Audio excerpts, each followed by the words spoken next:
आमे विद्यालय मानकरे पाठ पढ़ुलु से विषय लेखा होता कवितार पाठ पढ़ी काड़िया घोड़े चढ़ी आउ मधुबाबू संगे लड़ी ये जो कविता आम पढ़ुले पद्य आम आवृत्ति करुले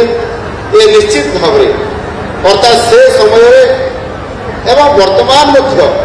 जदि आम मधुबाबू कथा चिंता करवा शिक्षा ज्ञान पांडित्य यदि चिंता करवा ताले निश्चित भाव में सर्वकालीन मधुबाबू थे ज्ञानर आलोकवर्तिका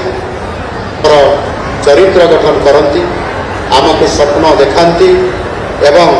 स्वप्न को साकार करने